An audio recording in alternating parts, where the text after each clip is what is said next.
కోయ ఎల్లమ్మ తల్లి జ్యోతిష్యాలయం ఎక్కడెక్కడ ఉన్న వారికైనా ఫోన్ ద్వారానే జ్యోతిష్యం చెప్పబడును. విద్య, ఉద్యోగం, వ్యాపారం, ప్రేమించిన వారు దూరం కావడం, భార్యాభర్తల మధ్య గొడవలు, అత్తాకోడళ్ల మధ్య మనస్పర్ధలు, కుటుంబ సమస్యలు, ఆర్థిక సమస్యలు, పెళ్లి కుదరకపోవడం, సంతానం ఆలస్యం కావడం, స్త్రీ పురుష వశీకరణం, చెడు ప్రయోగ నివారణ మొదలగు ఎటువంటి సమస్యలకైనా పరిష్కారం చూపగలరు. స్త్రీ పురుషులకు ఎటువంటి సమస్యలు ఉన్నా నమ్మకంతో కాల్ చేయండి. గురూజీ గోవిందరాజు 9703930797.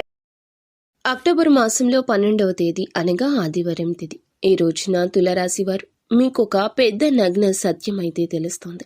ఖచ్చితంగా ఇలాగే జరుగుతుంది.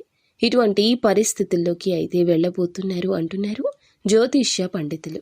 ఏం జరగబోతుంది, వీరికి ఎటువంటి ఫలితాలు కలగబోతున్నాయో తెలుసుకుందాము.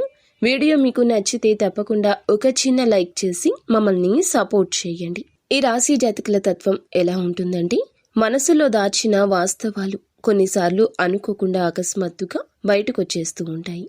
ఒక నిజం ఈ రోజున అలాగే కుదిపేస్తోంది. ప్రతి ఒక్కరి ఆలోచన మార్చేస్తోంది. వారు చెప్పిన ఆలోచనలు ఇతరుల యొక్క జీవన విధానం కొత్త దిశలో నడిపిస్తాయి.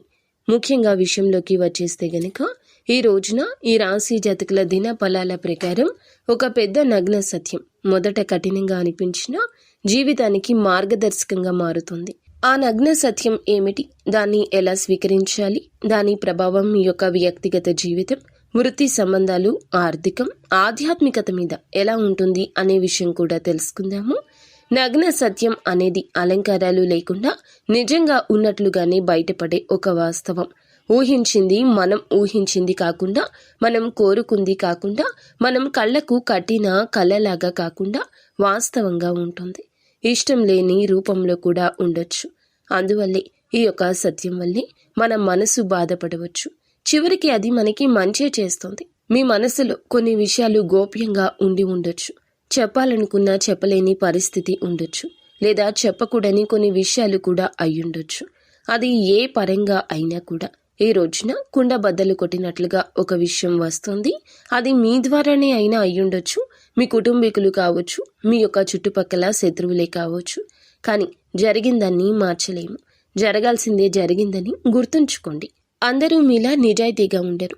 కాస్త ఈ యొక్క నిజం బయట బాధ కలిగించిన మొదట్లో భవిష్యత్తులో జాగ్రత్తగా ఉండే పాఠం నేర్పిస్తుంది. ఏ విధంగా ఎలా ఎవరు ఉంటారు, స్నేహితులు ఎవరు, శత్రువులు ఎవరు అనేది కూడా ఈ రోజు తెలుస్తోంది. అన్నింటా గోప్యంగా ఓర్పుగా ఉండండి. నిత్యము ఇష్టదైవ ఆరాధన చేసుకోవడం, మాటల్ని అదుపులో పెట్టుకోవడం, ఎవరితో పడితే వారితో ఏ విషయం చెప్పకపోవడం, ఇకనైనా తెలివిగా వ్యవహరించడం నేర్చుకోండి. అంతా మంచి జరుగుతుంది.